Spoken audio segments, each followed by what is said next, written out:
ಎಲ್ರಿಗೂ ನಮಸ್ಕಾರ. Welcome to Bagur class YouTube channel. ನಾನು ನಿಂಗಪ್ಪ ಡಿ.ಎನ್.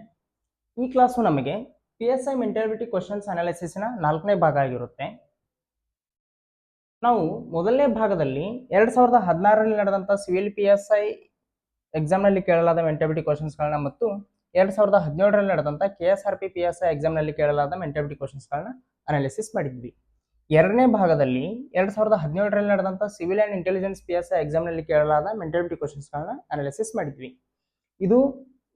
ಮೂರನೇ ಭಾಗದಲ್ಲಿ 2018ರಲ್ಲಿ ನಡೆದಂಥ KSRP PSI ಎಕ್ಸಾಮ್ನಲ್ಲಿ ಕೇಳಲಾದ ಮೆಂಟಾಲಿಟಿ ಕ್ವಶನ್ಸ್ಗಳನ್ನ ಅನಾಲಿಸಿಸ್ ಮಾಡಿದ್ವಿ.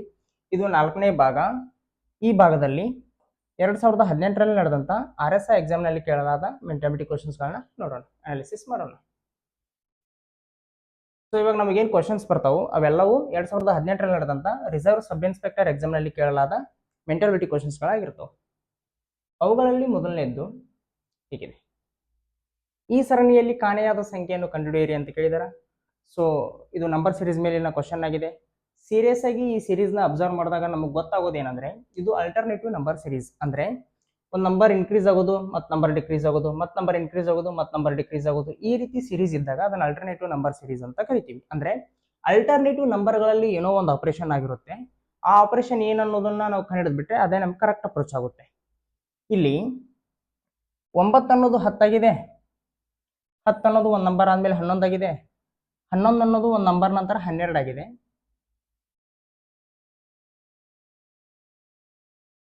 12 ಆಗಿದೆ. ಸೊ 12 ಇದ್ದಿದ್ದು ಒಂದು ನಂಬರ್ ನಂತರ 13 ಆಗ್ತಾ ಇತ್ತು ಒಂದು ವೇಳೆ ಸೀರೀಸ್ ಏನಾದರೂ ಕಂಟಿನ್ಯೂ ಆಗಿದ್ರೆ. ಸೊ ಈ ಸೀರೀಸ್ನಲ್ಲಿ ನಮಗೆ ಏನು ಪ್ರಾಬ್ಲಮ್ ಇಲ್ಲ. ಬಟ್ ಈ ಎರಡನೇ ಸೀರೀಸ್ ಏನಿದೆಯಲ್ಲ, 8 ಇದ್ದಿದ್ದು 16 ಆಗಿದೆ, 16 ಇದ್ದಿದ್ದು ಏನಾಗುತ್ತೋ ಗೊತ್ತಿಲ್ಲ, ಆ ನಂಬರ್ ಮತ್ತು 64 ಆಗಿದೆ ಅಂತ. ಸೊ ಇಲ್ಲಿ ಏನು ನಮ್ಗೆ ಗೊತ್ತಿಲ್ವಲ್ಲ, ಈ ಸ್ಥಳದಲ್ಲಿ ಯಾವ ನಂಬರ್ ಬರ್ಬೇಕಂತ ಏನು ಗೊತ್ತಿಲ್ವಲ್ಲ, ಅದನ್ನೇ ಕಂಡುಹಿಡಿಯಿರಿ ಅಂತ ಕೇಳಿದಾರೆ. ಬನ್ನಿ ನೋಡೋಣ. ಇವಾಗ 8 ಇದ್ದಿದ್ದು 16 ಆಗಿದೆ ಅಂದ್ರೆ ಅಲ್ಲಿ 2 ಪಾಸಿಬಿಲಿಟಿ ಇದೆ. ಒಂದು 8ಕ್ಕೆ 8 ಆ್ಯಡ್ ಆಗಿ 16 ಆಗಿರ್ಬೋದು, ಅಥವಾ ಈ 8ಕ್ಕೆ 2ರಿಂದ ಮಲ್ಟಿಪ್ಲಿಕೇಶನ್ ಆಗಿ 16 ಆಗಿರ್ಬೋದು. ಇವೆರಡರಲ್ಲಿ ಯಾವುದಾದ್ರೂ ಆಗಿರ್ಬೋದು. ಒಂದು ವೇಳೆ ಮೊದಲನೇ ಅಪ್ರೋಚೇ ನಾವು ಕರೆಕ್ಟ್ ಅನ್ನೋದಾದ್ರೆ 8ಕ್ಕೆ 8 ಆ್ಯಡ್ ಆಗಿ 16 ಆಗಿದೆ, ಈ 16ಕ್ಕೆ ಮತ್ತೆ 8 ಆ್ಯಡ್ ಆದಾಗ ಏನಾಗುತ್ತೆ, 24 ಆಗುತ್ತೆ. ಸೊ ಈ ಅಪ್ರೋಚ್ ಪ್ರಕಾರ ನಮಗಿಲ್ಲಿ 24 ಆನ್ಸರ್ ಆಗುತ್ತೆ. 24ಕ್ಕೆ ಮತ್ತೆ 8 ಆ್ಯಡ್ ಆದಾಗ 32 ಆಗುತ್ತೆ. ಬಟ್ ನಮಗೆ ಇಲ್ಲಿ ಬಂದಿರೋದು 64. ಸೊ ನಮಗೆ ಈ ಅಪ್ರೋಚ್ ತಪ್ಪಾಗಿದೆ. ಈ ಅಪ್ರೋಚ್ ನೋಡೋಣ. 8ಕ್ಕೆ 2ರಿಂದ ಮಲ್ಟಿಪ್ಲೈ ಆದಾಗ 16 ಆಗಿದೆ, ಈ 16ಕ್ಕೆ ಮತ್ತೆ 2ರಿಂದ ಮಲ್ಟಿಪ್ಲೈ ಮಾಡಿದಾಗ 32 ಆಗುತ್ತೆ. ಸೊ ನಮಗೆ ಇಲ್ಲಿ 32 ಬರುತ್ತೆ ಅಂತ ಅನ್ಕೊಳ್ಳೋದಾದ್ರೆ ಈ 32ಕ್ಕೆ ಮತ್ತೆ 2ರಿಂದ ಮಲ್ಟಿಪ್ಲೈ ಮಾಡಿದಾಗ 64 ಬರುತ್ತೆ. ಇಲ್ಲಿ 64 ಬಂದಿದೆಯಾ? ಎಸ್, ಬಂದಿದೆ. ಸೊ ನಮಗೆ ಈ ಅಪ್ರೋಚ್ ಕರೆಕ್ಟ್ ಇದೆ. ಸೊ ಇಲ್ಲಿ ನಮಗೆ ಇಲ್ಲಿ ಬರಬೇಕಾಗಿರೋದು ಯಾವುದು? ಬರಬೇಕಾಗಿರೋ ಸಂಖ್ಯೆ 32. Option D 32 is the right answer. Next question: 3 ವರ್ಷಗಳ ಮಧ್ಯಂತರದಲ್ಲಿ ಜನಿಸಿದ 5 ಮಕ್ಕಳ ವಯಸ್ಸಿನ ಒಟ್ಟು ಮೊತ್ತ 50 ವರ್ಷ. ಅತ್ಯಂತ ಕಿರಿಯ ಮಗುವಿನ ವಯಸ್ಸು ಎಷ್ಟು ಅಂತ ಕೇಳಿದಾರೆ. ವಯಸ್ಸಿನ ಮೇಲೆ ಕೇಳಿರೋ ಕ್ವಶನ್ ಇದು. ಒಬ್ಬರು ತಂದೆ ತಾಯಿಗೆ 5 ಮಕ್ಕಳದವಂತ, ಆ 5 ಮಕ್ಕಳ ನಡುವಿನ ವಯಸ್ಸಿನ ಅಂತರ 3 ವರ್ಷ ಆಗಿದೆ ಅಂತ. ಸೊ ಅತ್ಯಂತ ಕಿರಿಯ ಮಗುವಿನ ವಯಸ್ಸು ಎಷ್ಟು ಅಂತ ಕೇಳಿದಾರ. ಅತ್ಯಂತ ಕಿರಿಯ ಮಗು ಯಾರಾಗಿರ್ತಾರ? 5ನೇ ಮಗುನೇ ಅತ್ಯಂತ ಕಿರಿಯ ಮಗು ಆಗಿರ್ತಾನ. ಸೊ ಅವನ ವಯಸ್ಸು ಎಷ್ಟು ಅಂತ ನಾವು ಕಂಡುಹಿಡಿಬೇಕು. ಇವಾಗ ಒಂದ್ ವೇಳೆ ನಮಗ 5ನೇ ಮಗುವಿನ ವಯಸ್ಸು ಎಕ್ಸ್ ಆಗಿದ್ರ 4ನೇ ಮಗುವಿನ ವಯಸ್ಸು x+3 ಆಗಿರುತ್ತೆ. ಯಾಕೆ? 5ನೇ ಮಗುವಿನಿಗಿಂತ 4ನೇ ಮಗು 3 ವರ್ಷ ಮೊದಲು ಹುಟ್ಟಿರ್ತಾನ. 4ನೇ ಮಗುವಿನ ವಯಸ್ಸು x+3 ಆಗಿದೆ ಅಂದ್ರ 3ನೇ ಮಗುವಿನ ವಯಸ್ಸು x+6 ಆಗಿರುತ್ತೆ. ಯಾಕೆ? 3ನೇ ಮಗು 4ನೇ ಮಗುವಿನಿಗಿಂತ 3 ವರ್ಷ ಮುಂಚೆ ಹುಟ್ಟಿರ್ತಾನ. 3ನೇ ಮಗುವಿನ ವಯಸ್ಸು x+6 ಆಗಿದೆ ಅಂದ್ರ 2ನೇ ಮಗುವಿನ ವಯಸ್ಸು x+9 ಆಗಿರುತ್ತೆ. 2ನೇ ಮಗು 3ನೇ ಮಗುವಿನಿಗಿಂತ 3 ವರ್ಷ ಮುಂಚೆ ಹುಟ್ಟಿರ್ತಾನ. ಮೊದಲನೇ ಮಗುವಿನ ವಯಸ್ಸು x+12 ಆಗಿರುತ್ತೆ. 2ನೇ ಮಗುವಿನಿಗಿಂತ ಮೊದಲನೇ ಮಗು 3 ವರ್ಷ ಮುಂಚೆ ಹುಟ್ಟಿರ್ತಾನೆ. ಪ್ರತಿಯೊಬ್ಬರು ಒಬ್ಬೊಬ್ಬರ ನಡುವಿನ ವ್ಯತ್ಯಾಸ 3 ಇರೋದ್ರಿಂದ ಇವರ 5 ಜನರ ವಯಸ್ಸಿನ ಮೊತ್ತ, ಇದು ಮೊದಲನೇ ಮಗುವಿನ ವಯಸ್ಸು, ಇದು 2ನೇ ಮಗುವಿನ ವಯಸ್ಸು, ಇದು 3ನೇ ಮಗುವಿನ ವಯಸ್ಸು, ಇದು 4ನೇ ಮಗುವಿನ ವಯಸ್ಸು, ಇದು 5ನೇ ಮಗುವಿನ ವಯಸ್ಸು. ಈ ಐದು ಮಕ್ಕಳು ಏನದಾರಲ್ಲ, ಈ 5 ಮಕ್ಕಳ ವಯಸ್ಸಿನ ಮೊತ್ತ 50 ಆಗಿದೆ ಅಂತ ಅವ್ರು ಹೇಳಿರೋ ಪ್ರಕಾರನೇ 50 ಆಗಿದೆ ಅಂತ. ನಮ್ಮ ಕ್ವಶನ್ ಏನ್ ಕೇಳಿದಾರ? ಅತ್ಯಂತ ಕಿರಿಯ ಮಗುವಿನ ವಯಸ್ಸು ಎಷ್ಟು ಕೇಳಿದಾರ. ಅತ್ಯಂತ ಕಿರಿಯ ಮಗುವಿನ ವಯಸ್ಸು ಎಕ್ಸ್ ಇದೆ. ಸೊ ಎಕ್ಸ್ ವ್ಯಾಲ್ಯೂ ನಾವು ಕಂಡು ಹಿಡ್ಕೊಂಡ್ಬಿಟ್ರೆ ನಮಗೆ ಅತ್ಯಂತ ಕಿರಿಯ ಮಗುವಿನ ವಯಸ್ಸು ಎಷ್ಟು ಅನ್ನೋದು ಗೊತ್ತಾಗ್ಬಿಡುತ್ತೆ. ಬನ್ನಿ ಕಂಡುಹಿಡಿಯೋಣ. x+x ಅಂದ್ರೆ 2x, 2x+x 3x, 3x+x 4x, 4x+x 5x. 5x plus 3 plus 6 9 9 plus 9 18 18 plus 12 ಅಂದರೆ 30 ಆಗುತ್ತೆ. 30 ಈಕ್ವಲ್ಸ್ ಟು 50 ಇದೆ. 5x ಈಕ್ವಲ್ಸ್ ಟು 30 ಆ ಕಡೆ ಮೈನಸ್ ಆಗುತ್ತೆ, 50 ಮೈನಸ್ 30 ಅಂದರೆ 20. ಎಕ್ಸ್ ಈಕ್ವಲ್ಸ್ ಟು 20/5 ಅಂದರೆ 5 1 5 5 4 20. So x equals to 4. So 5ನೇ ಮಗುವಿನ ವಯಸ್ಸೆಷ್ಟು? 4 ವರ್ಷಗಳು. 4 ವರ್ಷಗಳು. ಆಪ್ಷನ್ ಎ 4 ವರ್ಷಗಳು ಇಸ್ ದಿ ರೈಟ್ ಆನ್ಸರ್. ಒಂದು ವೇಳೆ 4ನೇ ಮಗುವಿನ ವಯಸ್ಸು ಕೇಳಿದ್ರೆ x ಪ್ಲಸ್ 3 ಮಾಡಬೇಕು, 4 ಪ್ಲಸ್ 3 7. ಒಂದು ವೇಳೆ 3ನೇ ಮಗುವಿನ ವಯಸ್ಸು ಕೇಳಿದ್ರೆ 6 ಪ್ಲಸ್ 4 ಮಾಡಬೇಕು 10. ಒಂದು ವೇಳೆ 2ನೇ ಮಗುವಿನ ವಯಸ್ಸು ಕೇಳಿದ್ರೆ 4 ಪ್ಲಸ್ 9 ಮಾಡಬೇಕು 13. ಒಂದು ವೇಳೆ ಮೊದಲನೇ ಮಗುವಿನ ವಯಸ್ಸು ಕೇಳಿದ್ರೆ 12 ಪ್ಲಸ್ 4 ಮಾಡಬೇಕು 16. ಇಷ್ಟೇ. Next question.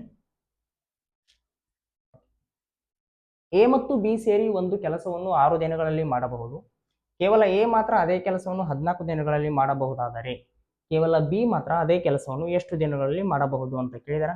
So time and work ಮೇಲಿನ ಕ್ವಶನ್ ಇದು. ಮೊದಲು ಪೂರ್ತಿ ಬೇಸಿಕ್ ಮೆಥಡ್ ಹೇಳ್ತೀನಿ, ಆಮೇಲೆ ಇದನ್ನು ಈಸಿಯಾಗಿ ಹೇಗೆ ಮಾಡೋದು ಅಂತ ಟ್ರಿಕ್ ಕೂಡ ಹೇಳ್ಕೊಡ್ತೀನಿ. ಎ ಮತ್ತು ಬಿ ಸೇರಿ ಕೆಲಸ ಮಾಡಿದಾರ, ಆ ಒಂದು ಕೆಲಸನ 6 ದಿನದಾಗ ಮುಗಿಸ್ತಾರಂತ. ಒಂದು ವೇಳೆ ಎ ಮಾತ್ರ ಮಾಡಿದ್ರ ಆ ಕೆಲಸನ 14 ದಿನದಾಗ ಮಾಡ್ತಾರಂತ. ಸೊ ಇವಾಗ ಬಿ ಮಾತ್ರ ಮಾಡಿದ್ರೆ ಎಷ್ಟು ದಿನದಾಗ ಮಾಡ್ತಾನೆ ಆ ಕೆಲಸನ ಅಂತ ನಾವು ಕಂಡುಹಿಡಿಬೇಕು. ಅದಕ್ಕಿಂತ ಮುಂಚೆ ಇವ್ರಿಗೆ ನಾವು ಒಂದು ಕೆಲಸ ಕೊಡಬೇಕು. ಆ ಕೆಲಸ ಹೇಗಿರಬೇಕು ಅಂತಂದ್ರೆ ಇವೆರಡು ಟೈಮ್ಗಳಿಂದ ಡಿವೈಡ್ ಆಗೋ ಸಂಖ್ಯೆ ಆಗಿರಬೇಕು. ಡಿವೈಡ್ ಆಗೋ ಸಂಖ್ಯೆ ಆದ್ರೆ ನಮಗೆ ಅವ್ರು ಪ್ರತಿದಿನಕ್ಕೆ ಎಷ್ಟು ಮಾಡ್ತಾರ ಅನ್ನೋದು ಅವ್ರ ಎಫಿಷಿಯನ್ಸಿ ಈಸಿಯಾಗಿ ಸಿಕ್ಬಿಡುತ್ತೆ, ಫ್ರಾಕ್ಷನಲ್ಲಿ ಸಿಗಲ್ಲ. ಸೊ ಇವೆರಡು ಸಂಖ್ಯೆಯಿಂದ ಡಿವೈಡ್ ಆಗೋ ಸಂಖ್ಯೆ ಆಗಿರಬೇಕು. ಇವೆರಡು ಸಂಖ್ಯೆಯಿಂದ ಡಿವೈಡ್ ಆಗೋ ಯಾವ ಸಂಖ್ಯೆ ತಗೊಂಡ್ರು ನಮ್ಗೆ ಆನ್ಸರ್ ಬರುತ್ತೆ. ಆದರೆ ಇವೆರಡೂ ಸಂಖ್ಯೆಯಿಂದ ಡಿವೈಡ್ ಆಗುವ ಅತ್ಯಂತ ಚಿಕ್ಕ ಸಂಖ್ಯೆ ತಗೊಂಡಾಗ ನಮಗೆ ಆನ್ಸರ್ ಸ್ವಲ್ಪ ಕ್ಯಾಲ್ಕುಲೇಷನ್ ಸ್ವಲ್ಪ ಈಸಿ ಆಗುತ್ತೆ. ಸೊ ಇವೆರಡೂ ಸಂಖ್ಯೆಯಿಂದ ಭಾಗವಹಿಸಬಹುದ ಅತಿ ಚಿಕ್ಕ ಸಂಖ್ಯೆಗೆ ನಾವು LCM ಅಂತ ಕರಿತೀವಿ, ಲಸ ಅಂತ ಕರಿತೀವಿ. ಸೊ ಆ ಲಸ ತಗೊಂಡಾಗ ನಮಗೆ ಕ್ಯಾಲ್ಕುಲೇಷನ್ ಈಸಿ ಆಗುತ್ತೆ. ಹಾಗಂತ ಲಸಾನ ತಗೋಬೇಕಂತೇನಿಲ್ಲ, ತಗೊಂಡ ಕ್ಯಾಲ್ಕುಲೇಷನ್ ಈಸಿ ಆಗುತ್ತೆ. 14 ಮತ್ತು 6ರ ಲಸ ಎಷ್ಟು? 42. 6 7 42, 14 3 42.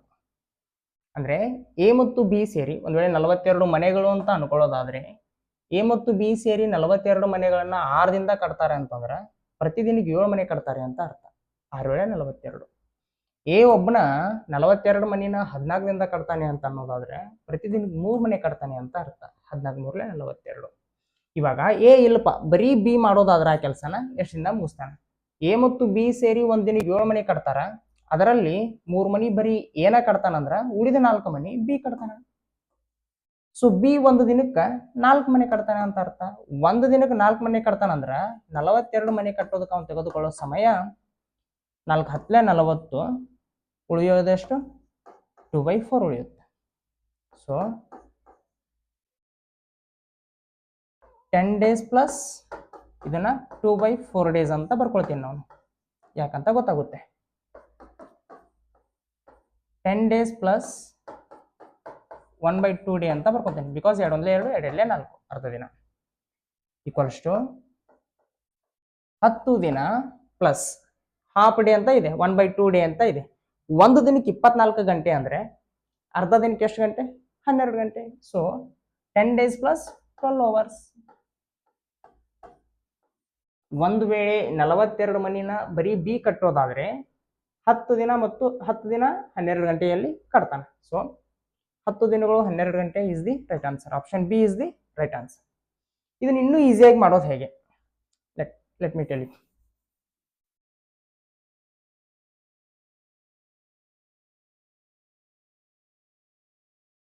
ಇವಾಗ ಎ ಒಬ್ಬನ ಕೆಲಸ ಮಾಡಿದ್ರ 14 ದಿನ ಮುಗಿಸ್ಬಿಡ್ತಿದ್ದ.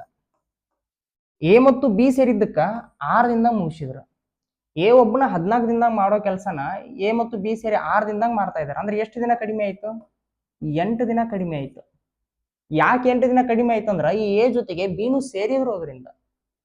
ಸೊ ಎ ಜೊತೆಗೆ ಬಿ ಸೇರಿರೋದ್ರಿಂದ ಎ 8 ಕೆಲಸನ ಬಿ ಇವನ್ ಜೊತೆ ಸೇರಿ 6 ದಿನ ಮಾಡಿದ್ದಕ್ಕೆ ಮುಗಿದು ಬಿಡುತ್ತದು. ಅಂದ್ರೆ ಎ 8 ದಿನದಾಗ ಮಾಡಬಹುದಾದ ಕೆಲಸನ ಬಿ 6 ದಿನದಾಗ ಮಾಡತ್ತಾನ.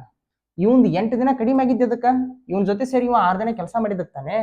ಸೊ ಎ 8 ದಿನದಾಗ ಮಾಡೋ ಕೆಲಸನ ಬಿ 6 ದಿನದಾಗ ಮುಗಿಸಾತಾನ. ಬಿ ಪೂರ್ತಿ ಕೆಲಸ ಮಾಡಕ್ 14 ದಿನ ತಗೊಂತಾನಂದ್ರ ಆ 14 ದಿನದ ಕೆಲಸನ ಇವ ಎಷ್ಟು ದಿನದಾಗ ಮಾಡ್ತಾನೆ? ಇಷ್ಟು ಕಂಡು ಹಿಡ್ಕೊಂಡ್ಬಿಟ್ರೆ ನಮಗೆ ಆನ್ಸರ್ ಸಿಕ್ಬಿಡುತ್ತೆ. ಎ 8 ದಿನದಾಗ ಮಾಡೋ ಕೆಲಸನ ಬಿ 6 ದಿನದಾಗ ಮಾಡ್ತಾ ಇದ್ದಾನ ಅಂತಂದ್ರೆ ಪೂರ್ತಿ ಕೆಲಸ ಮುಗಿಸಾಕ ಎಗೆ 14 ದಿನ ಬೇಕಾದ್ರೆ ಅವ್ನಿಗೆ ಎಷ್ಟು ದಿನ ಬೇಕು ಇಷ್ಟೇ ನಾವು ಕಂಡುಹಿಡಬೇಕಾಗಿರೋದು. 4 84 84/8. ಸೊ 8 10 80 ಪಾಯಿಂಟ್ 4 ಉಳಿತು, ಪಾಯಿಂಟ್ ಕೊಟ್ಟು 0 ಕ್ಯಾರಿ ಮಾಡ್ಕೊಂಡೆ 45, 8 5 40, 10ವರೆ ದಿನ ಆಯಿತು. ಈ 10ವರೆ ದಿನನ ನಾನು 10 ಪ್ಲಸ್ ಅರ್ಧ ದಿನ ಅಂತ ಬರ್ಕೊತೀನಿ. ಈ ಅರ್ಧ ದಿನನ 12 ಗಂಟೆ ಅಂತ ಕೂಡ ಕರಿಬೋದು. ಸೊ 10 ದಿನ 12 ಗಂಟೆ ನಮ್ಗೆ ಆನ್ಸರ್ ಬೇಕಾಗುತ್ತೆ, ಇದು ಟೈಮ್ ಬೇಕಾಗುತ್ತೆ. So option B 10 days and 12 hours is the right answer. Next question, 10 ಕಾರ್ಮಿಕರ ಸರಾಸರಿ ಮಾಸಿಕ ವೇತನ 3600, ಮ್ಯಾನೇಜರ್ನ ಮಾಸಿಕ ವೇತನವನ್ನು ಕೂಡಿದರೆ ಸರಾಸರಿ ಮಾಸಿಕ ವೇತನವು 200ರಷ್ಟು ಜಾಸ್ತಿ ₹200ರಷ್ಟು ಜಾಸ್ತಿ ಆಗುತ್ತದೆ. ಮ್ಯಾನೇಜರ್ನ ಮಾಸಿಕ ವೇತನ ಎಷ್ಟು ಅಂತ ಕೇಳಿದಾರೆ. ಸೊ ಸರಾಸರಿ ಮೇಲಿನ ಕ್ವಶನ್ ಇದು, ತುಂಬಾ ಈಸಿಯಾಗಿ ಹೇಳ್ಕೊಡ್ತೀನಿ, ಕರೆಕ್ಟಾಗಿ ಕೇಳಿಸ್ಕೊಂಬಿಡಿ. ಆವರೇಜ್ ಅಂದ್ರೇ ಅಥವಾ ಸರಾಸರಿ ಅಂದ್ರೇ ಈಕ್ವಲ್ ಡಿಸ್ಟ್ರಿಬ್ಯೂಷನ್, ಇದು ತಲೆಯಲ್ಲಿರಲಿ. ಇಲ್ಲಿ ಏನಾಗಿದೆ, ಈಕ್ವಲ್ ಡಿಸ್ಟ್ರಿಬ್ಯೂಷನ್ ಅಂದ್ರೆ ಏನು, ಅವರೆಲ್ಲರ ಹತ್ರ ಇಸ್ಕೊಂಡು ಈಕ್ವಲ್ ಆಗಿ ಅವ್ರಿಗೆ ಹಂಚಿಬಿಡೋದು. ಇವಾಗ 10 ಕಾರ್ಮಿಕರ ಸರಾಸರಿ ಮಾಸಿಕ ಆದಾಯ ವೇತನ 3600 ಆಗಿದೆ ಅಂತ. ಆ 10 ಜನರದ್ದು ಈಕ್ವಲ್ ಆಗಿರ್ಬೇಕಂತ ಏನಿಲ್ಲ, ಒಬ್ರು ಜಾಸ್ತಿ ಇರ್ಬೋದು, ಒಬ್ರು ಕಡಿಮೆ ಇರ್ಬೋದು. ಬಟ್ ಎಲ್ಲರದು ಸೇರಿಸಿ 10 ಜನರಿಗೆ ಈಕ್ವಲ್ ಆಗಿ ಡಿವೈಡ್ ಮಾಡಿದಾಗ ಪ್ರತಿಯೊಬ್ಬರಿಗೂ 3600 ಬರ್ತಾ ಇದೆ.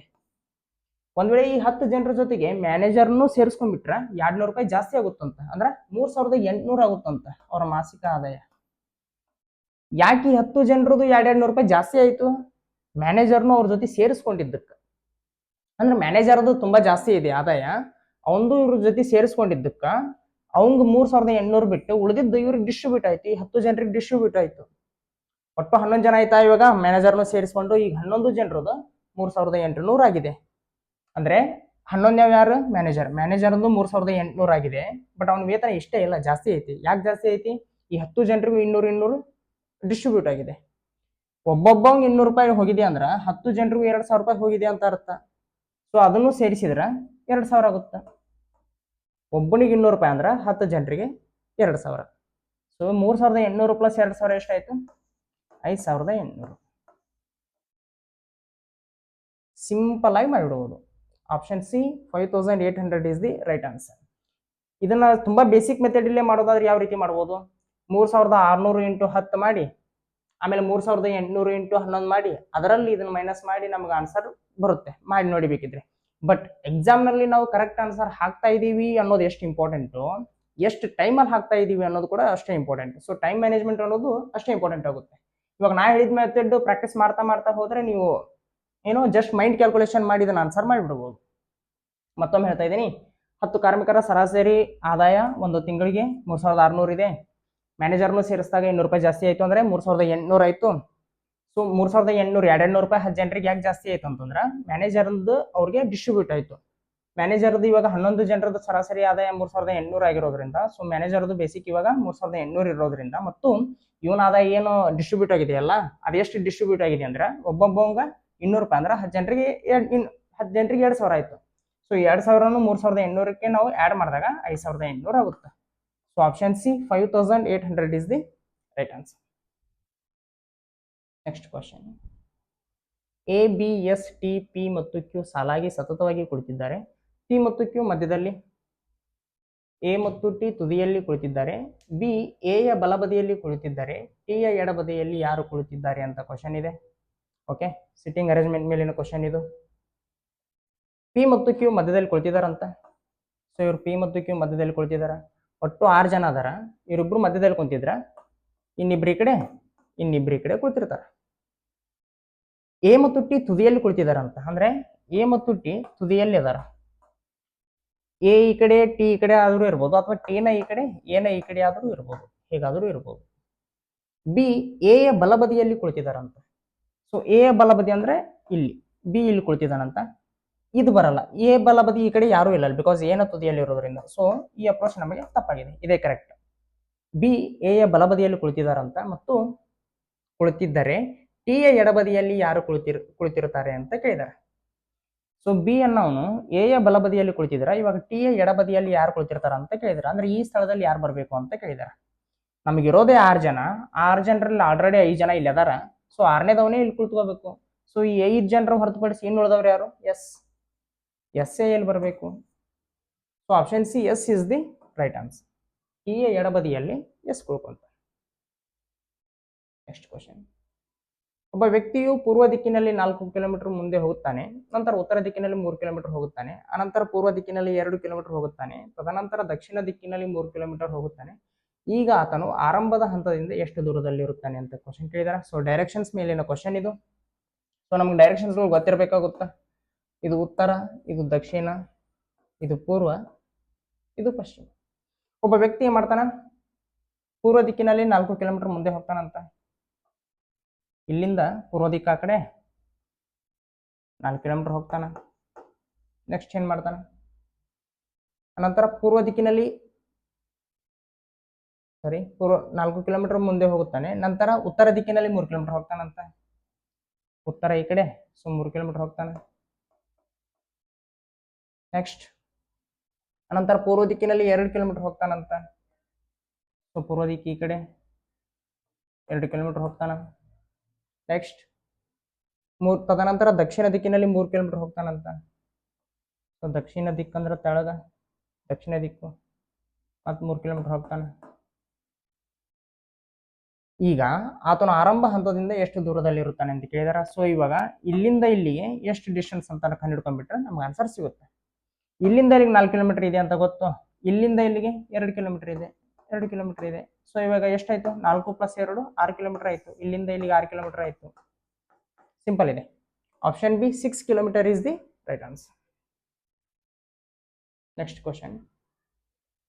ಕೆಳಗಿನ ಯಾವ ರೇಖಾಚಿತ್ರವು ಮಹಿಳೆಯರು, ತಾಯಂದಿರು ಮತ್ತು ಇಂಜಿನಿಯರ್ಗಳ ಮಧ್ಯೆ ಇರುವ ಅತ್ಯುತ್ತಮ ಸಂಬಂಧವನ್ನು ಸೂಚಿಸುತ್ತದೆ ಅಂತ ಕೇಳಿದಾರೆ.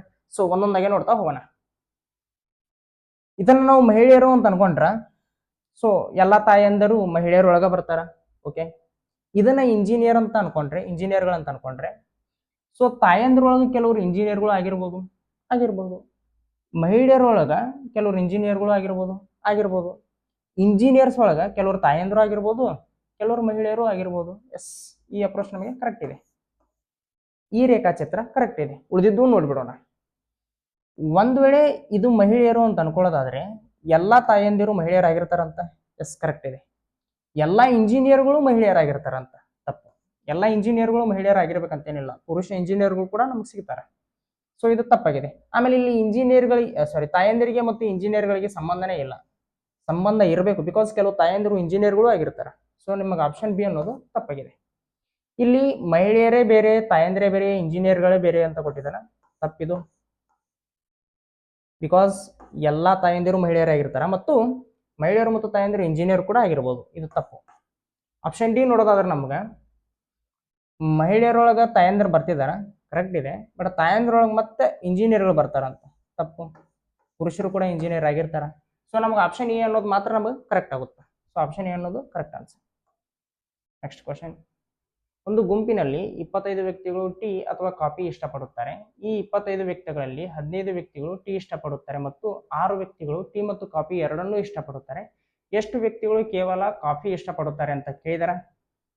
ಈ ಕ್ವಶನ್ಗೆ ಇಂಗ್ಲಿಷ್ನಲ್ಲಿನ ಕ್ವಶನ್ ಓದಿದಾಗ ಮಾಡೋ ಆನ್ಸರೇ ಬೇರೆ ಬರುತ್ತೆ ಮತ್ತು ಕನ್ನಡದಲ್ಲಿ ಓದಿ ಮಾಡೋ ಆನ್ಸರೇ ಬೇರೆ ಬರುತ್ತೆ. ಹೇಗಂತ ತೋರಿಸ್ತೀನಿ. ಮೊದಲು ನಾನು ಇಂಗ್ಲಿಷ್ನಲ್ಲಿ ಕ್ವಶನ್ ಆನ್ಸರ್ ಮಾಡ್ತೀನಿ. 25% ಅದಾರಂತ. In a group, 20% like tea or coffee. Of these, 15 like tea and 6 like coffee and tea.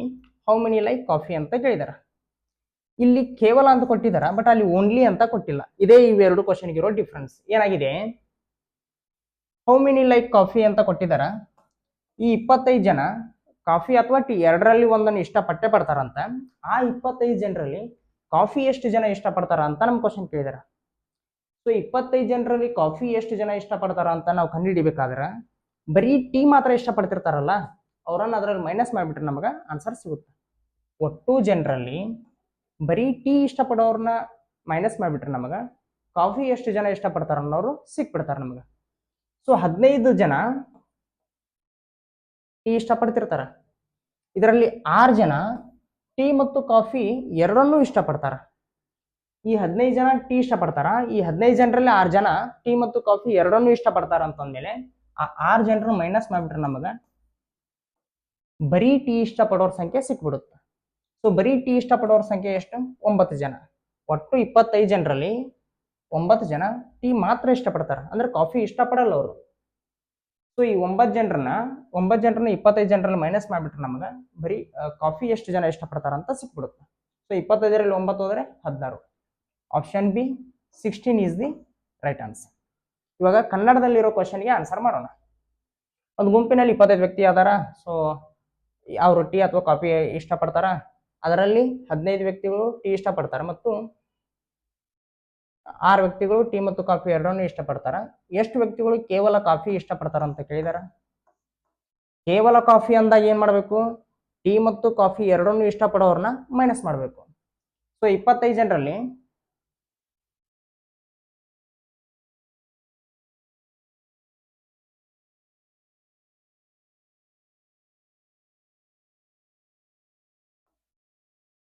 15 ವ್ಯಕ್ತಿಗಳು 15 ವ್ಯಕ್ತಿಗಳು ಏನು ಟೀ ಅದಾರಲ್ಲ ಅವರನ್ನ 25 ಜನರಲ್ಲಿ ಮೈನಸ್ ಮಾಡಿಬಿಟ್ರೆ ನಮ್ಗೆ ಕಾಫಿ ಎಷ್ಟು ಜನ, ಕೇವಲ ಕಾಫಿ ಎಷ್ಟು ಜನ ಇಷ್ಟಪಡ್ತಾರ ಅನ್ನೋರು ಸಿಕ್ಬಿಡ್ತಾರೆ.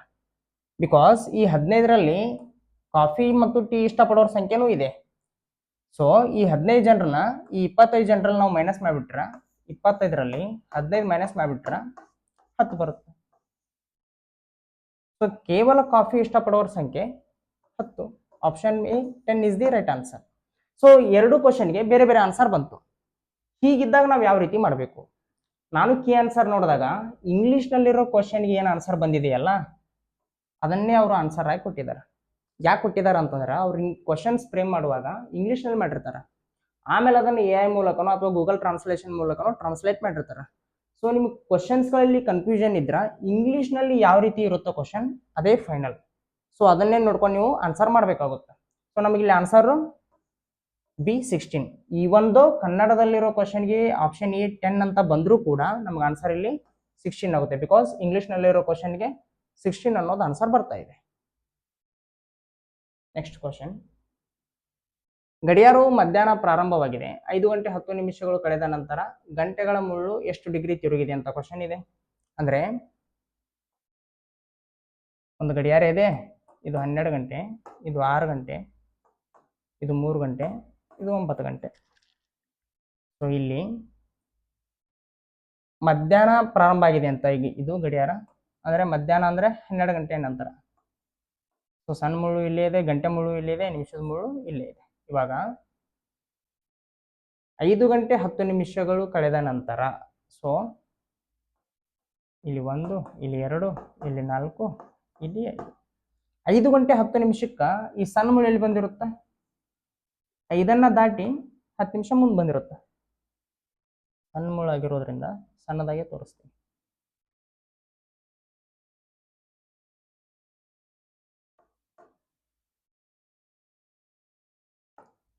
5 ನಿಮಿಷ 10 ಗಂಟೆಗೆ ಸಣ್ಣ ಮುಳ್ಳು ಇಲ್ಲಿ ಬಂದಿರುತ್ತಾ, ಈ ದೊಡ್ಡ ಮುಳ್ಳು ಈ ಎರಡರ ಮೇಲೆ ಇರುತ್ತೆ. ನಮಗೇನು ದೊಡ್ಡ ಮುಳ್ಳು ಅವಶ್ಯಕತೆ ಇಲ್ಲ. ಇವಾಗ 5 ಗಂಟೆ 10 ನಿಮಿಷ ಕಳೆದ ನಂತರ ಈ ಗಂಟೆ ಮುಳ್ಳು ಎಷ್ಟು ಡಿಗ್ರಿ ತಿರುಗಿದೆ ಅಂತ ನಮ್ಮ ಕ್ವಶನ್ ಇದೆ. ಅಂದ್ರೆ ಇಲ್ಲಿದ್ದು ಇಲ್ಲಿ ಬಂದಿದೆ ಅಂದ್ರೆ ಇದು ಎಷ್ಟು ಡಿಗ್ರಿ ಅಂತ ನಾವು ಕಂಡುಹಿಡಿಬೇಕು.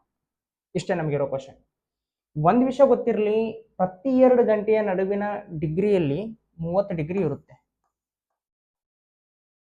ಯಾಕೆ 30 ಡಿಗ್ರಿ ಇರುತ್ತೆ ಅಂದ್ರೆ ಗಡಿಯಾರ ಅನ್ನೋದು ವೃತ್ತಾಕಾರದಲ್ಲಿದೆ. ಒಂದು ವೃತ್ತದ ಒಟ್ಟು ಆಂತರಿಕ ಆಂಗಲ್ ಎಷ್ಟು? 360 ಡಿಗ್ರಿ. ಒಟ್ಟು ಎಷ್ಟು ಗಂಟೆಗಳಿವೆ? 12 ಗಂಟೆಗಳಿವೆ. ಸೊ 360 ಡಿಗ್ರಿ ಡಿವೈಡ್ ಬೈ 12 ಮಾಡಿದರೆ 30 ಬರುತ್ತೆ. 12 36. ಸೊ 30 ಡಿಗ್ರಿ ಬರುತ್ತೆ. ಸೊ ಪ್ರತಿ 2 ಗಂಟೆಗಳ ನಡುವೆ 30 ಡಿಗ್ರಿ ಇರುತ್ತೆ, ಇದು ನೆನಪಿಡಿ. ಅಂದ್ರೆ ಇವಾಗ ಸಣ್ಣ ಮುಳ್ಳು ಇಲ್ಲಿದ್ದು ಇಲ್ಲಿ 5 ಗಂಟೆ ಬರುವಷ್ಟರಲ್ಲಿ ಎಷ್ಟು ಡಿಗ್ರಿ ಆಗಿರುತ್ತೆ ಅಂದ್ರೆ 30 degree, 60 degree, 90 degree, 120 degree, 150 degree ಆಗಿರುತ್ತೆ. ಬಟ್ 5ರ ನಂತರ 10 ನಿಮಿಷ ಮತ್ತೆ ಮುಂದೋಗಿದೆ. ಅದು ಅರ್ಥ ಆಗ್ತಾ ಇದೆ ಅನ್ಸುತ್ತೆ. 1 ತಾಸಿಗೆ 60 ನಿಮಿಷ. 60 ನಿಮಿಷಕ್ಕೆ 30 ಡಿಗ್ರಿ ಅಂದ್ರ 5 ಆದ್ಮೇಲೆ ಅದು 10 ನಿಮಿಷ ಮುಂದೋಗಿದೆ. ಸೊ 10 ನಿಮಿಷಕ್ಕೆ ಎಷ್ಟು ಡಿಗ್ರಿ ಆಗುತ್ತೆ? 31 30, 32 60, 2 2 2 5 10. ಸೊ 150 ಪ್ಲಸ್ 5 ಡಿಗ್ರಿ ಆಗುತ್ತೆ. ಒಟ್ಟು 155 ಡಿಗ್ರಿ ಅದು ತಿರುಗಿರುತ್ತೆ. ಮತ್ತೊಮ್ಮೆ ಹೇಳ್ತಾ ಇದ್ದೀನಿ, ಸಣ್ಣ ಮುಳ್ಳು 12 ಗಂಟೆಯಿಂದ 5 ಗಂಟೆ ಬರುವಷ್ಟರಲ್ಲಿ 5 ಗಂಟೆಗೆ ಬರುವಷ್ಟರಲ್ಲಿ ಅದು ಒಟ್ಟು 150 ಡಿಗ್ರಿ ತಿರುಗಿತ್ತು. ಬಿಕಾಸ್ ಪ್ರತಿ 2 ಗಂಟೆಗಳ ನಡುವೆ 30 ಡಿಗ್ರಿ ಇರುತ್ತೆ. 30 degree, 60 degree, 90 degree, 120 degree, 150 degree.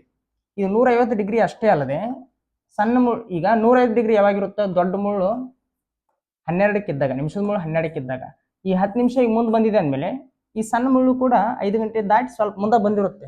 ಎಷ್ಟು ಮುಂದೆ ಬಂದಿರುತ್ತೆ ಅಂದ್ರೆ 10 ನಿಮಿಷ ಮುಂದೆ ಬಂದಿದೆ ಅಂದ್ರೆ 60 ನಿಮಿಷಕ್ಕೆ 30 ಡಿಗ್ರಿ ಅಂತ ಗೊತ್ತಿದೆ. ಬಿಕಾಸ್ 2 ಗಂಟೆಗಳ ನಡುವಿನ ವ್ಯತ್ಯಾಸ 60 ನಿಮಿಷ ಇರುತ್ತೆ. 60 ನಿಮಿಷಕ್ಕೆ 30 ಡಿಗ್ರಿ ಆದ್ರೆ 10 ನಿಮಿಷ ಮುಂದೆ ಬಂದಿದೆ. ಸೊ 10 ನಿಮಿಷಕ್ಕೆ ಎಷ್ಟಾಗುತ್ತೆ ಅಂತ ನಾವು ಕಂಡುಹಿಡ್ಕೋಬೇಕು. 31 32 62 2 10. ಸೊ 5 ಡಿಗ್ರಿ ಅದು ಮುಂದೆ ಬಂದಿರುತ್ತೆ. 150 ಪ್ಲಸ್ 5 ಡಿಗ್ರಿ ಅಂದ್ರೆ 155 ಡಿಗ್ರಿ ಆಗುತ್ತೆ. ಆಪ್ಷನ್ ಸಿ 155 ಡಿಗ್ರಿ is the right answer. Next question. ಡೈಸ್ನ 2 ಸ್ಥಾನಗಳನ್ನು ಕೆಳಗೆ ತೋರಿಸಲಾಗಿದೆ. 5 ಸಂಖ್ಯೆ ಇರುವ ಡೈಸ್ನ ಮುಖದ ವಿರುದ್ಧವಾಗಿರುವ ಮುಖದಲ್ಲಿ ಯಾವ ಸಂಖ್ಯೆ ಇರುತ್ತದೆ ಅಂತ ಕೇಳಿದಾರ. ಸೊ ಡೈಸ್ ಮೇಲಿನ ಕ್ವಶನ್ ಇದು. ಒಂದು ಡೈಸ್ನ ಎರಡು ದೃಷ್ಟಿಕೋನದಲ್ಲಿ ಇಮೇಜ್ಗಳನ್ನು ಕೊಟ್ಟಾಗ ಹೇಗೆ ಮಾಡಬೇಕು ಅಂತಂದ್ರೆ, ಯಾವ್ದಾದ್ರು ಒಂದು ಕಾಮನ್ ನಂಬರ್ ಇದೆಯಾ ಅಂತ ನಾವು ಕಂಡುಹಿಡ್ಕೋಬೇಕು. ಇಲ್ಲಿದೆಯಾ? ಸೊ ಇದೆ. 3 ಅನ್ನೋದು 2 ಇಮೇಜ್ನಲ್ಲೂ ಇದೆ. ಅವಾಗ ಏನ್ ಮಾಡ್ಬೇಕು ಅಂತಂದ್ರೆ, ಕ್ಲಾಕ್ ವೈಸ್ ನಲ್ಲಿ ಹೋಗ್ತಾ ಅಥವಾ ಆಂಟಿ ಕ್ಲಾಕ್ ವೈಸ್ ನಲ್ಲಿ ಹೋಗ್ತಾ ಯಾವ್ಯಾವ ನಂಬರ್ಗಳು ಬರ್ತಾವೋ ಆ ನಂಬರ್ಗಳು ಅಪೋಸಿಟ್ ನಲ್ಲಿ ಇರ್ತವೆ. ಅಂದ್ರೆ ಈ ಡೈರೆಕ್ಷನ್ ಅಲ್ಲಿ ಹೋದಾಗ ಇಲ್ಲಿ 1 ಬರುತ್ತೆ, ಈ ಡೈರೆಕ್ಷನ್ ಅಲ್ಲಿ ಹೋದಾಗ ಇಲ್ಲಿ 2 ಬರ್ತಾ ಇದೆ. ಸೊ ಇಲ್ಲಿ 1 ಮತ್ತು 2 ಅನ್ನೋದು ಅಪೋಸಿಟ್ ನಾಗಿವೆ, ಅಂದ್ರೆ ವಿರುದ್ಧ ಮುಖದಲ್ಲಿ ಇವೆ. ಆಮೇಲೆ ಇಲ್ಲಿ 5 ಬರ್ತಾ ಇದೆ, ಇಲ್ಲಿ 6 ಬರ್ತಾ ಇದೆ. ಸೊ ಇಲ್ಲಿ 5 ಮತ್ತು 6 ಅನ್ನೋವು 2 ಅಪೋಸಿಟ್ ಮುಖದಲ್ಲಿ ಇವೆ. ಒಂದು ಡೈಸ್ ನಲ್ಲಿ 1 2 3 4 5 6 ಸಂಖ್ಯೆ ಇರ್ತಾವೆ. ಇವಾಗ 1 ಆಯ್ತು, 2 ಆಯ್ತು, 5 ಆಯ್ತು, 6 ಆಯ್ತು, ಉಳಿದಿದ್ವು ಯಾವ್ಯಾವು? 3 ಮತ್ತು 4. ಸೊ 3 ಮತ್ತು 4 ಅನ್ನೋದು ಅಪೋಸಿಟ್ ಡೈರೆಕ್ಷನ್ ಅಲ್ಲಿ ಬರ್ತಾವೆ. ಕೇಳಿರೋದೇನು? 5 ಸಂಖ್ಯೆ ಇರುವ ಡೈಸ್ನ ಮುಖದ ವಿರುದ್ಧವಾಗಿರುವ ಮುಖದಲ್ಲಿ ಯಾವ ಸಂಖ್ಯೆ ಇರುತ್ತೆ ಅಂತ ಕೇಳಿದಾರ. 5ರ ವಿರುದ್ಧ 6 ಇರುತ್ತೆ. So option C 6 is the right answer. Next question. Bank ಅನ್ನು PSNAK ಎಂದು ಸಂಕೇತಿಸಿದಲ್ಲಿ ಥ್ರೋನ್ ಎಂಬುದನ್ನು ಹೇಗೆ ಸಂಕೇತಿಸಲಾಗುವುದು ಅಂತ ಕೇಳಿದಾರೆ. ಸೊ ಕೋಡಿಂಗ್ ಮತ್ತು ಡಿಕೋಡಿಂಗ್ ಮೇಲಿನ ಕ್ವಶನ್ ಇದಾಗಿದೆ. ನಾ ತುಂಬಾ ಸರಿ ಹೇಳಿದ್ದೀನಿ, ಕೇಳಿರೋ ವರ್ಡ್ನಲ್ಲಿ ಕೊಟ್ಟಿರೋ ವರ್ಡ್ನಲ್ಲಿರುವ ಲೆಟರ್ಸ್ಗಳೇ ಅಥವಾ ಅಲ್ಫಾಬೆಟ್ಸ್ಗಳೇ ಕೋಡ್ನಲ್ಲೂ ಕೂಡ ಇದ್ರೆ ಅಲ್ಲೇ ಸ್ವಲ್ಪ ಹಿಂದೆ ಮುಂದೆ ಮಾಡಿ ಕೋಡ್ ಮಾಡಿರ್ತಾರ ಅಂತ ಅರ್ಥ. ಈಗ ಇದರಲ್ಲಿರೋ ಸ್ಪೆಲ್ಲಿಂಗ್ಗಳೇ ಇದರಲ್ಲಿ ಅದಾವ ಅಂದ್ರೆ ಅಲ್ಲೇ ಸ್ವಲ್ಪ ಏನೋ ಹಿಂದೆ ಮುಂದೆ ಮಾಡಿದಾರ. ಏನ್ ಮಾಡಿದಾರ ಅಂತ ನೋಡೋಣ. SPANK ಅಂತ ಇರೋದನ್ನ ಅವರು PSNAK ಅಂತ ಬರ್ಕೊಂಡಿದ್ದಾರೆ. ಅಂದ್ರೆ ಏನ್ ಮಾಡಿದಾರ, ಇಲ್ಲಿ P ಅನ್ನೋದನ್ನ ಇಲ್ಲಿ ಬರ್ದಿದಾರ, S ಅನ್ನೋದನ್ನ ಇಲ್ಲಿ ಬರ್ದಿದಾರ, N ಅನ್ನೋದನ್ನ ಇಲ್ಲಿ ಬರ್ದಿದಾರ, A ಅನ್ನೋದನ್ನ ಇಲ್ಲಿ ಬರ್ದಿದಾರ. ಸೊ K ಅನ್ನೋದನ್ನ ಹೇಗಿದೆಯೋ ಹಾಗೆ ಬರ್ದಿದಾರ. ನಾವು ಇವಾಗ ಥ್ರೋ ಅನ್ನೋದನ್ನ ಕೂಡ ಹಾಗೆ ಬರೆಯೋಣ.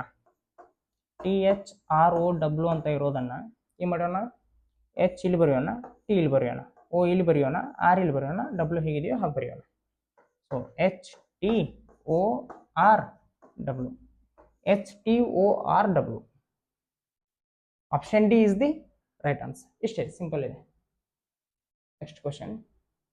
ಫೋಟೋ ಕಡೆಗೆ ಸೂಚಿಸುತ್ತಾ ಲತಾ ಹೀಗೆ ಹೇಳುತ್ತಾಳೆ, ಅವನು ನನ್ನ ಅಜ್ಜನ ಏಕೈಕ ಪುತ್ರನ ಮಗ.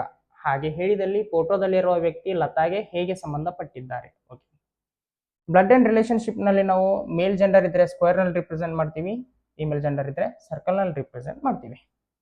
ಈಗ ಲತಾ ಒಂದು ಫೋಟೋ ತೋರಿಸ್ತಾ ಹೇಳ್ತಾಳಂತ, ಅವನು ಯಾರು ಫೋಟೋದಲ್ಲಿರೋವನು ನನ್ನ ಅಜ್ಜನ, ಅಂದ್ರೆ ಈಕೆ ಲತಾ ಅಂತ ಅನ್ಕೊಳ್ಳೋದಾದ್ರೆ ಈಕೆಯ ಅಪ್ಪನ ಈಕೆಯ ಅಜ್ಜನ ಏಕೈಕ ಪುತ್ರನ, ಅಂದ್ರೆ ಈಕೆಯ ಅಜ್ಜನ ಮಗನ ಮಗ ಅಂತ ಇವನು ಯಾರು ಫೋಟೋದಲ್ಲಿರೋನು, ಈಕೆಯ ಅಜ್ಜನ ಏಕೈಕ ಪುತ್ರನ ಮಗ ಅಂತ ಇವನು. ಅಂದ್ರೆ ಇವ್ರ ಅಪ್ಪನ ಮಗ ಅಂತವ ಫೋಟೋದಲ್ಲಿರೋವ. ಹಾಗಾದ್ರೆ ಲತಾ ಈ ವ್ಯಕ್ತಿ ಹೇಗೆ ಸಂಬಂಧಪಟ್ಟಿರ್ತಾನ ಅಂತ ನಮ್ಮ ಕ್ವಶನ್. ಸಿ, ಈಕೆಯ ತಂದೆಯ ಮಗ ಈಕೆಗೆ ಒಂದು ಅಣ್ಣ ಆಗ್ಬಹುದು ಅಥವಾ ತಮ್ಮ ಆಗ್ಬಹುದು, ಸಹೋದರ ಆಗ್ತಾನೆ. ಸೊ ಆಪ್ಷನ್ ಎ ಅಣ್ಣ ಅಥವಾ ತಮ್ಮ, ಈಕೆಗೆ ಇವನು ಅಣ್ಣ ಆಗ್ಬಹುದು ಅಥವಾ ತಮ್ಮ ಆಗ್ಬಹುದು. Option A is the right answer. So ಇದಿಷ್ಟು 2018ರಲ್ಲಿ ನಡೆದಂತ RSI ಎಕ್ಸಾಮ್ ನಲ್ಲಿ ಕೇಳಲಾದ ಮೆಂಟಾಲಿಟಿ ಕ್ವಶನ್ಸ್ ಗಳಾಗಿದ್ದು. ಸೊ ಕ್ಲಾಸ್ ಇಷ್ಟ ಆದ್ರೆ ಲೈಕ್ ಮಾಡಿ, ಶೇರ್ ಮಾಡಿ, ಕಮೆಂಟ್ ಮಾಡಿ. ಇದೇ ರೀತಿ ನೇರ ದಿಟ್ಟ ನಿರಂತರ ಕ್ಲಾಸ್ಗಳಿಗಾಗಿ ಚಾನಲ್ಗೆ ಸಬ್ಸ್ಕ್ರೈಬ್ ಆಗಿ. Thank you.